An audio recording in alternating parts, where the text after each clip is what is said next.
December 15ರ ಎಪಿಸೋಡ್ನಲ್ಲಿ ಈ ಘಟನೆಗಳು ನಡೆದವು. ರಾಶಿಕಾ ಶೆಟ್ಟಿಯವರು ಸೂರಜ್ನ ಕ್ಯಾಪ್ಟನ್ಸಿ ಟಾಸ್ಗೆ ಆಯ್ಕೆ ಮಾಡುವ ಪ್ರಕ್ರಿಯೆಗೆ ಹೆಸರು ತೆಗೆದುಕೊಂಡರು. ಈ ವೇಳೆ ಅವರು ಕೊಟ್ಟ ಕಾರಣವೇ ಈಗ ಚರ್ಚೆಗೆ ಗ್ರಾಸವಾಗಿದೆ.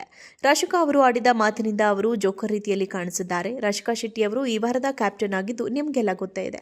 ಅವರು ಕ್ಯಾಪ್ಟನ್ ಆಗಿದ್ದನ್ನ ಕೆಲವರು ಒಪ್ಪಿಕೊಂಡಿಲ್ಲ ಎಂಬುದು ಬೇರೆ ವಿಷಯ. ಟಾಸ್ಕ್ನಲ್ಲಿ ಮೋಸ ಆಗಿದೆ ಎಂದು ಅನೇಕರು ಹೇಳಿದ್ರು. ಆದರೆ ಇದನ್ನು ಅವರು ಒಪ್ಪಿಕೊಂಡಿಲ್ಲ. ಈಗ ಅವರು ಆಡಿದ ಒಂದು ಮಾತು ಚರ್ಚೆಗೆ ಕಾರಣ ಆಗಿದೆ.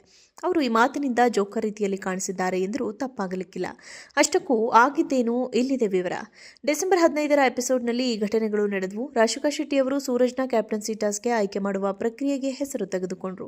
ಈ ವೇಳೆ ಅವರು ಕೊಟ್ಟ ಕಾರಣವೇ ಈಗ ಚರ್ಚೆಗೆ ಗ್ರಾಸವಾಗಿದೆ.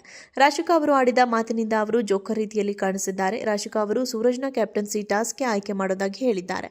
ಕಳೆದ ವಾರ ಅವರು ಕ್ಯಾಪ್ಟನ್ ಆಗಬೇಕಿತ್ತು. ಆದರೆ ಚೈತ್ರಾ ಅವರು ಮಾಡಿದ ತಪ್ಪಿನಿಂದ ಅವರಿಗೆ ಈ ಅವಕಾಶ ತಪ್ಪಿತು. ಹೀಗಾಗಿ ಈ ಬಾರಿ ಅವರನ್ನ ನಾನು ಆಯ್ಕೆ ಮಾಡುತ್ತಿದ್ದೇನೆ ಎಂದು ಹೇಳಿದರು. ಇದನ್ನು ನೋಡಿ ಅನೇಕರಿಗೆ ನಗು ಬಂದಿದೆ ಎಂದರೂ ತಪ್ಪಾಗಲಿಕ್ಕಿಲ್ಲ. ಏಕೆಂದರೆ ಕಳೆದ ವಾರ ಸೂರಜ್ ಅವರು ಇದೇ ವಿಷಯವನ್ನ ಇಟ್ಟುಕೊಂಡು ರಾಶಿಕಾ ಬಳಿ ವಾದ ಮಾಡಿದ್ರು. ಆಗ ರಾಶಿಕಾ ಅವರು ಇದನ್ನು ಒಪ್ಪಿಲ್ಲ. ನಾನು ಆಡಿ ಕ್ಯಾಪ್ಟನ್ ಆಗಿರೋದು ಎಲ್ಲಿಯೂ ತಪ್ಪು ನಡೆದಿಲ್ಲ ಎಂದು ತಮ್ಮನ್ನು ತಾವು ಸಮರ್ಥಿಸಿಕೊಂಡಿದ್ರು. ಆದರೆ ಕೆಲವೇ ದಿನಗಳಲ್ಲಿ ಆ ನಿರ್ಧಾರ ಬದಲಾಗಿದೆ ಎಂಬುದು ಅನೇಕರಿಗೆ ಅಚ್ಚರಿ ತಂದಿದೆ. ಅನೇಕರು ರಾಶಿಕಾನ ಜೋಕರ್ ಎಂದಿದ್ದಾರೆ. ಡಿಸೆಂಬರ್ 15ರ ಎಪಿಸೋಡ್ನಲ್ಲಿ ಈ ಘಟನೆಗಳು ನಡೆದವು. ರಾಶಿಕಾ ಶೆಟ್ಟಿಯವರು ಸೂರಜ್ನ ಕ್ಯಾಪ್ಟನ್ಸಿ ಟಾಸ್ಗೆ ಆಯ್ಕೆ ಮಾಡುವ ಪ್ರಕ್ರಿಯೆಗೆ ಹೆಸರು ತೆಗೆದುಕೊಂಡರು. ಈ ವೇಳೆ ಅವರು ಕೊಟ್ಟ ಕಾರಣವೇ ಈಗ ಚರ್ಚೆಗೆ ಗ್ರಾಸವಾಗಿದೆ. ರಾಶಿಕಾ ಅವರು ಆಡಿದ ಮಾತಿನಿಂದ ಅವರು ಜೋಕರ್ ರೀತಿಯಲ್ಲಿ ಕಾಣಿಸಿದ್ದಾರೆ. ರಾಶಿಕಾ ಶೆಟ್ಟಿಯವರು ಈ ವಾರದ ಕ್ಯಾಪ್ಟನ್ ಆಗಿದ್ದು ನಿಮಗೆಲ್ಲ ಗೊತ್ತೇ ಇದೆ. ಅವರು ಕ್ಯಾಪ್ಟನ್ ಆಗಿದ್ದನ್ನ ಕೆಲವರು ಒಪ್ಪಿಕೊಂಡಿಲ್ಲ ಎಂಬುದು ಬೇರೆ ವಿಷಯ. ಟಾಸ್ಕ್ನಲ್ಲಿ ಮೋಸ ಆಗಿದೆ ಎಂದು ಅನೇಕರು ಹೇಳಿದ್ರು. ಆದರೆ ಇದನ್ನು ಅವರು ಒಪ್ಪಿಕೊಂಡಿಲ್ಲ. ಈಗ ಅವರು ಆಡಿದ ಒಂದು ಮಾತು ಚರ್ಚೆಗೆ ಕಾರಣ ಆಗಿದೆ. ಅವರು ಈ ಮಾತಿನಿಂದ ಜೋಕರ್ ರೀತಿಯಲ್ಲಿ ಕಾಣಿಸಿದ್ದಾರೆ ಎಂದರೂ ತಪ್ಪಾಗಲಿಕ್ಕಿಲ್ಲ. ಅಷ್ಟಕ್ಕೂ ಆಗಿದ್ದೇನು, ಇಲ್ಲಿದೆ ವಿವರ. ಡಿಸೆಂಬರ್ 15ರ ಎಪಿಸೋಡ್ನಲ್ಲಿ ಈ ಘಟನೆಗಳು ನಡೆದವು. ರಾಶಿಕಾ ಶೆಟ್ಟಿಯವರು ಸೂರಜ್ನ ಕ್ಯಾಪ್ಟನ್ಸಿ ಟಾಸ್ಗೆ ಆಯ್ಕೆ ಮಾಡುವ ಪ್ರಕ್ರಿಯೆಗೆ ಹೆಸರು ತೆಗೆದುಕೊಂಡರು. ಈ ವೇಳೆ ಅವರು ಕೊಟ್ಟ ಕಾರಣವೇ ಈಗ ಚರ್ಚೆಗೆ ಗ್ರಾಸವಾಗಿದೆ. ರಾಶಿಕಾ ಅವರು ಆಡಿದ ಮಾತಿನಿಂದ ಅವರು ಜೋಕರ್ ರೀತಿಯಲ್ಲಿ ಕಾಣಿಸಿದ್ದಾರೆ. ರಾಶಿಕಾ ಅವರು ಸೂರಜ್ನ ಕ್ಯಾಪ್ಟನ್ಸಿ ಟಾಸ್ಗೆ ಆಯ್ಕೆ ಮಾಡೋದಾಗಿ ಹೇಳಿದ್ದಾರೆ. ಕಳೆದ ವಾರ ಅವರು ಕ್ಯಾಪ್ಟನ್ ಆಗಬೇಕಿತ್ತು. ಆದರೆ ಚೈತ್ರಾ ಅವರು ಮಾಡಿದ ತಪ್ಪಿನಿಂದ ಅವರಿಗೆ ಈ ಅವಕಾಶ ತಪ್ಪಿತು. ಹೀಗಾಗಿ ಈ ಬಾರಿ ಅವರನ್ನ ನಾನು ಆಯ್ಕೆ ಮಾಡುತ್ತಿದ್ದೇನೆ ಎಂದು ಹೇಳಿದರು. ಇದನ್ನು ನೋಡಿ ಅನೇಕರಿಗೆ ನಗು ಬಂದಿದೆ ಎಂದರೂ ತಪ್ಪಾಗಲಿಕ್ಕಿಲ್ಲ. ಏಕೆಂದರೆ ಕಳೆದ ವಾರ ಸೂರಜ್ ಅವರು ಇದೇ ವಿಷಯವನ್ನ ಇಟ್ಟುಕೊಂಡು ರಾಶಿಕಾ ಬಳಿ ವಾದ ಮಾಡಿದ್ರು. ಆಗ ರಾಶಿಕಾ ಅವರು ಇದನ್ನು ಒಪ್ಪಿಲ್ಲ. ನಾನು ಆಡಿ ಕ್ಯಾಪ್ಟನ್ ಆಗಿರೋದು ಎಲ್ಲಿಯೂ ತಪ್ಪು ನಡೆದಿಲ್ಲ ಎಂದು ತಮ್ಮನ್ನು ತಾವು ಸಮರ್ಥಿಸಿಕೊಂಡಿದ್ರು. ಆದರೆ ಕೆಲವೇ ದಿನಗಳಲ್ಲಿ ಆ ನಿರ್ಧಾರ ಬದಲಾಗಿದೆ ಎಂಬುದು ಅನೇಕರಿಗೆ ಅಚ್ಚರಿ ತಂದಿದೆ.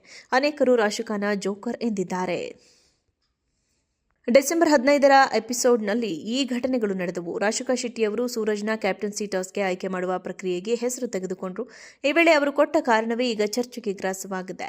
ರಾಶಿಕಾ ಅವರು ಆಡಿದ ಮಾತಿನಿಂದ ಅವರು ಜೋಕರ್ ರೀತಿಯಲ್ಲಿ ಕಾಣಿಸಿದ್ದಾರೆ. ರಾಶಿಕಾ ಶೆಟ್ಟಿಯವರು ಈ ವಾರದ ಕ್ಯಾಪ್ಟನ್ ಆಗಿದ್ದು ನಿಮಗೆಲ್ಲ ಗೊತ್ತೇ ಇದೆ. ಅವರು ಕ್ಯಾಪ್ಟನ್ ಆಗಿದ್ದನ್ನ ಕೆಲವರು ಒಪ್ಪಿಕೊಂಡಿಲ್ಲ ಎಂಬುದು ಬೇರೆ ವಿಷಯ.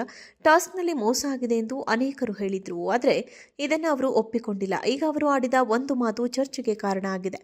ಅವರು ಈ ಮಾತಿನಿಂದ ಜೋಕರ್ ರೀತಿಯಲ್ಲಿ ಕಾಣಿಸಿದ್ದಾರೆ ಎಂದರೂ ತಪ್ಪಾಗಲಿಕ್ಕಿಲ್ಲ. ಅಷ್ಟಕ್ಕೂ ಆಗಿದ್ದೇನು, ಇಲ್ಲಿದೆ ವಿವರ.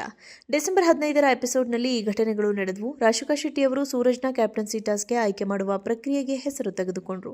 ಈ ವೇಳೆ ಅವರು ಕೊಟ್ಟ ಕಾರಣವೇ ಈಗ ಚರ್ಚೆಗೆ ಗ್ರಾಸವಾಗಿದೆ. ರಾಶಿಕಾ ಅವರು ಆಡಿದ ಮಾತಿನಿಂದ ಅವರು ಜೋಕರ್ ರೀತಿಯಲ್ಲಿ ಕಾಣಿಸಿದ್ದಾರೆ. ರಾಶಿಕಾ ಅವರು ಸೂರಜ್ನ ಕ್ಯಾಪ್ಟನ್ಸಿ ಟಾಸ್ಗೆ ಆಯ್ಕೆ ಮಾಡೋದಾಗಿ ಹೇಳಿದ್ದಾರೆ. ಕಳೆದ ವಾರ ಅವರು ಕ್ಯಾಪ್ಟನ್ ಆಗಬೇಕಿತ್ತು. ಆದರೆ ಚೈತ್ರಾ ಅವರು ಮಾಡಿದ ತಪ್ಪಿನಿಂದ ಅವರಿಗೆ ಈ ಅವಕಾಶ ತಪ್ಪಿತು. ಹೀಗಾಗಿ ಈ ಬಾರಿ ಅವರನ್ನ ನಾನು ಆಯ್ಕೆ ಮಾಡುತ್ತಿದ್ದೇನೆ ಎಂದು ಹೇಳಿದರು. ಇದನ್ನು ನೋಡಿ ಅನೇಕರಿಗೆ ನಗು ಬಂದಿದೆ ಎಂದರೂ ತಪ್ಪಾಗಲಿಕ್ಕಿಲ್ಲ.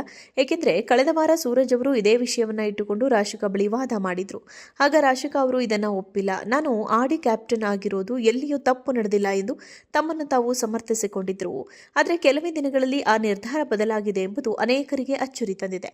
ಅನೇಕರು ರಾಶಿಕಾನ ಜೋಕರ್ ಎಂದಿದ್ದಾರೆ.